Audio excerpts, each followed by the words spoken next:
Florida Maquis, why have you made so many videos romanticizing and pushing and promoting prostitution? I'm not. I've never romanticized it. I've never pushed it. I've never promoted it.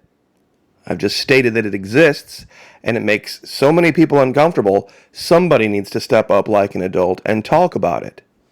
Besides, I thought that was the rules of the game here. For the last 20 years on this platform, thousands of other channels have promoted, pushed, and romanticized the violence that's going to occur when and if there were ever a grid down, power down situation without rule of law, shit hits the fan. They've made video games out of it. They are practically wishing for it. They even, down in my comment section, say, I can't wait for that time to come. Boy, that'll be great. Well, I'm just exposing a certain aspect of what happens during collapses that makes a little, few people uncomfortable. They hadn't thought about it in those terms. They thought about beans and bullets and Band-Aids. I was down to my last number 10 can of dried Mountain House, and we had been forced from our shelter. And I was hiding behind a tree. I don't know if there were any of us left. I put in my last drum of rounds, and I prepared to meet my end. I mean, seriously. This is okay. This is perfectly fine, going out and slaughtering people en masse. Zombie apocalypse style. That's okay. That's okay. But you mentioned that, when money gets scarce and things get tough, we might see a resurgence in something that's been going on for thousands of years that primarily socialism has gotten rid of in North America. See, I was thinking about this last night. A lot of prepper groups envision themselves this way. This is what they think they look like out in the woods, tactically camping, when really this is what they look like. They have absolutely no idea what's coming or what life will be like without 3 meals, 6 meals, 9 meals. Any of these guys look like they've missed a meal lately? Even one? And believe me, I'm not singing the praises of the U.S. military. In general, they're not exactly ready for a peer-to-peer fight either. But if you want to be worried about something, a moral issue in America, this ain't it. This ain't it. This is it. I've talked about this a lot. See, people say, well, Florida Maquis, why don't you talk about the supply chain hiccups and the food shortages and all of these other things? When I see Pizza Hut and Domino's and Papa John's stop advertising during the NFL, and I hear stories about them closing dozens, if not hundreds of stores across the country because there's no demand and people losing their jobs and them thinking about going bankrupt. And I hear stories like this all across this country from fast food places like Arby's or McDonald's. When I hear about that, then I'll start talking about food shortages. But right now, we're in the middle of an obesity epidemic. So no, I'm not going to talk about stockpiling food or food shortages or how much more groceries are. Believe me, if it means people eat less, wonderful. See, Americans have this luxury. All you've got to do is cut down your portions 20%. Food goes up 20%. Real simple. Cut your portions down 20%. It's just that easy. It is that simple. Now, I have even a better example of this.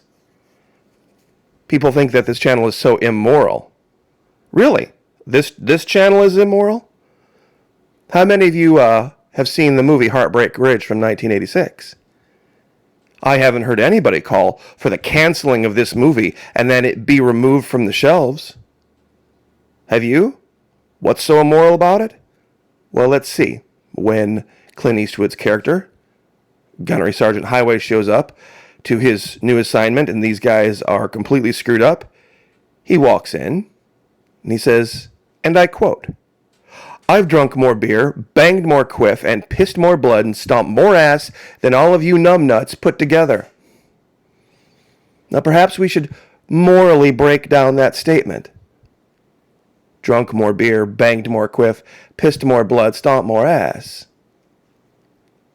I wonder what the source of that, what's the term here? Quiff. I wonder what the source of that is for most soldiers. Oh, that's right. Most soldiers are married. That's right. They're in monogamous Christian relationships, aren't they? When they show up for basic training.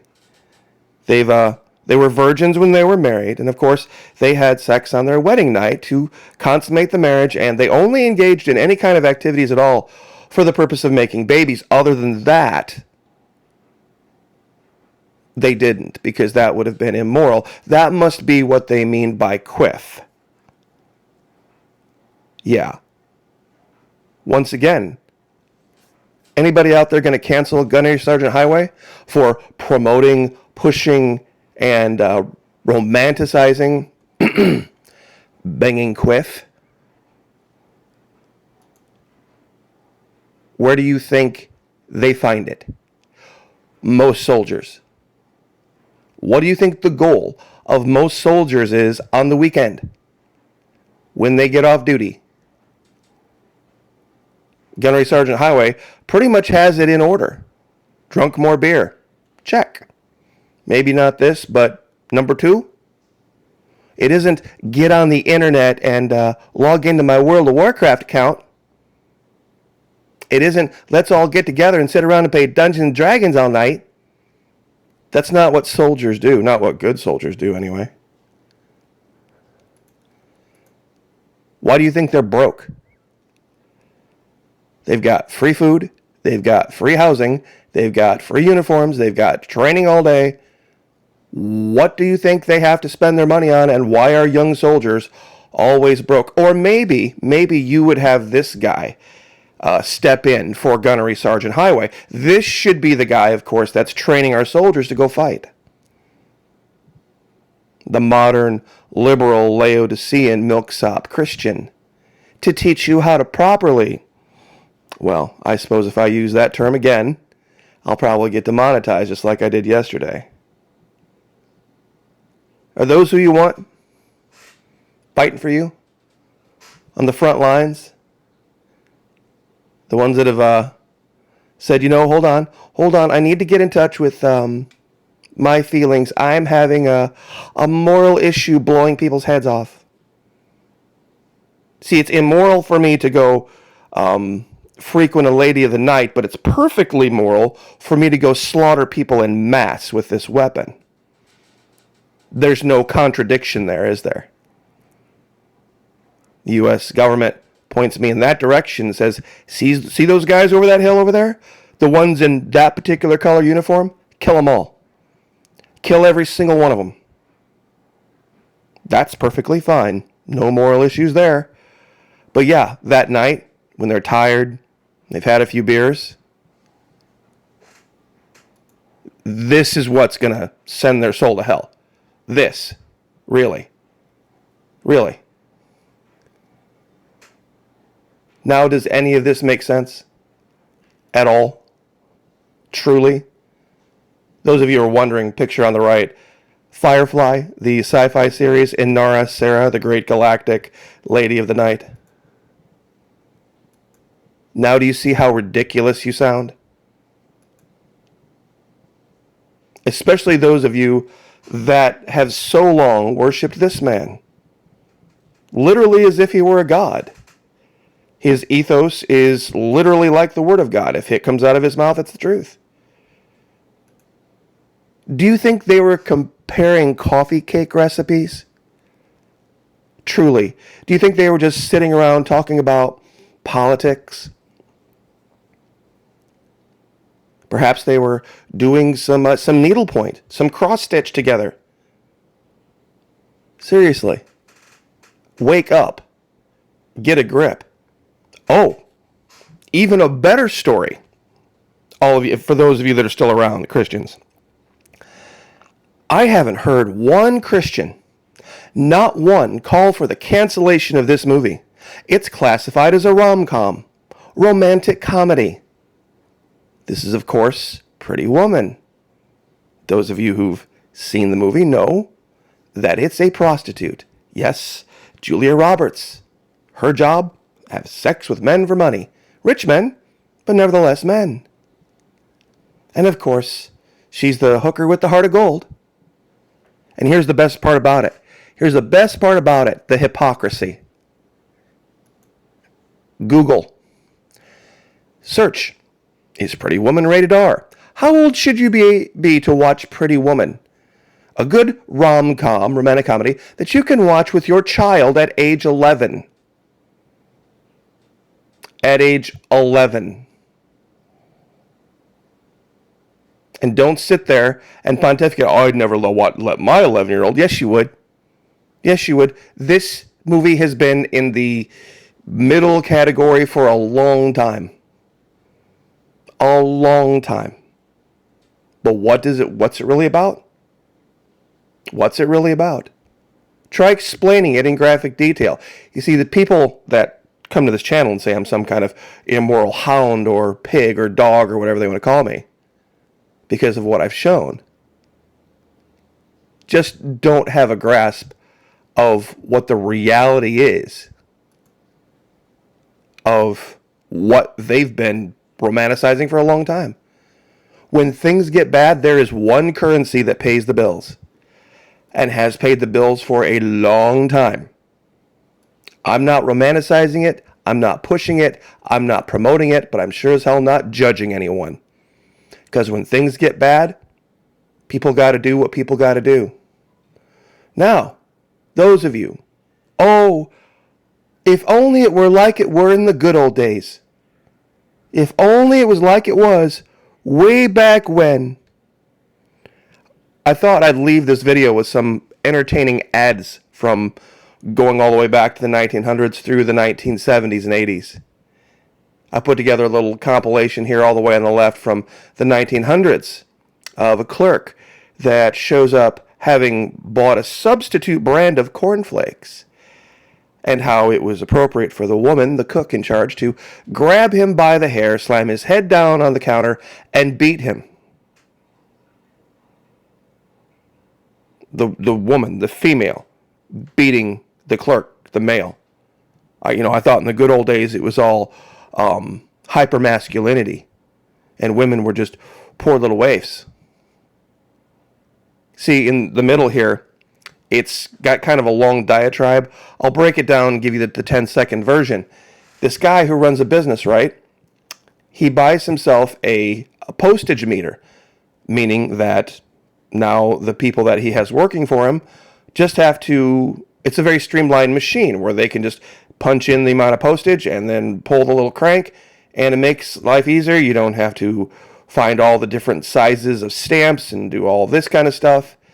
And the stamp box, and the person here that he's wondering if it would be illegal to kill has first didn't want to do it because it was a machine, and because she's a woman, she didn't like machines. But after a couple of weeks, she really got to like it, and of course she then painted the handle pink, and more importantly, because it's so much more efficient, now she can make it to the ladies' room quicker to catch up on all the gossip.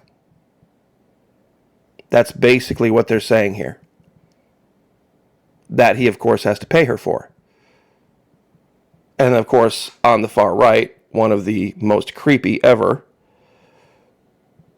Mom bought a Dropson's grinder.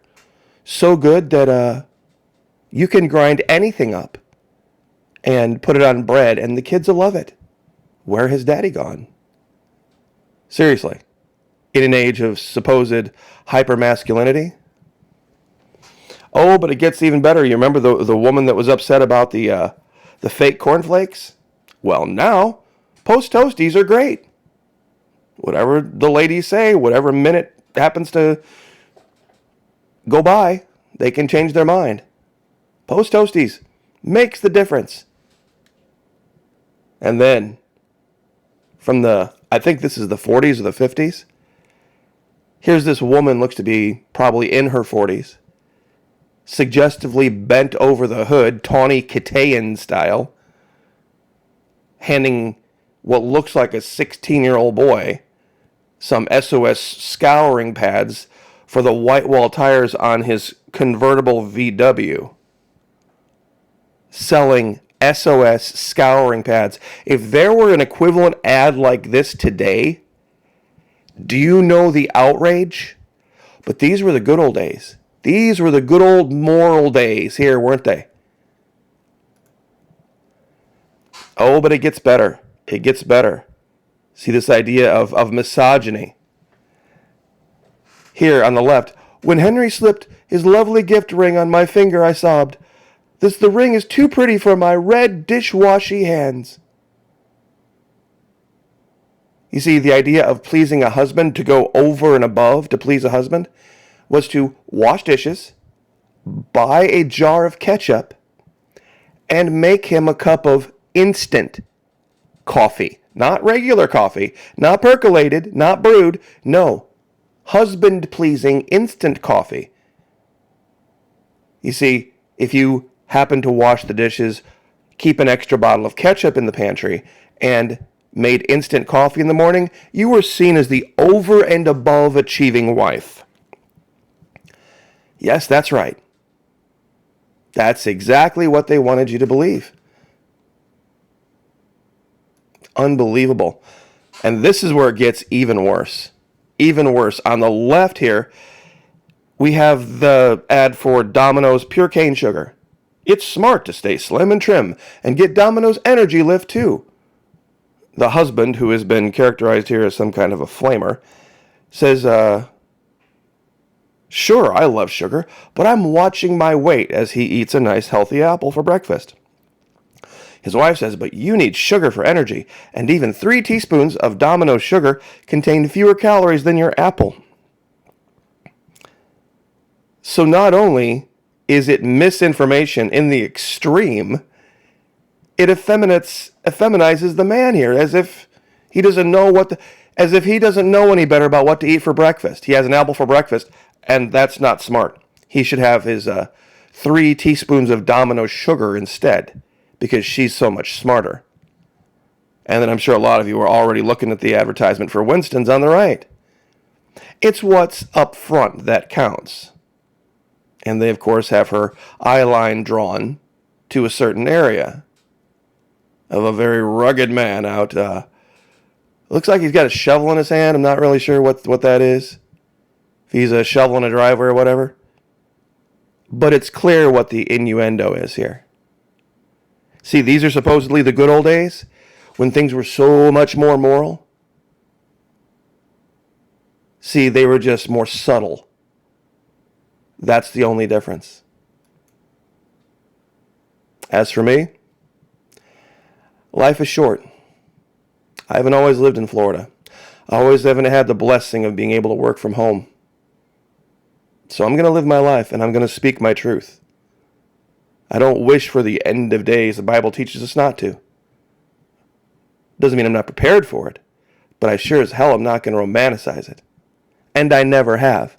I've just warned of it. And anybody who's read history knows when things get bad, things get really ugly in ways that bother people. But while things are good, there's a beach out there with my name on it. And I'm going to go enjoy life and enjoy the blessings that God has provided. So I'll leave it there. And as for all of you, God bless. Like, share, subscribe, and we'll see you guys next time.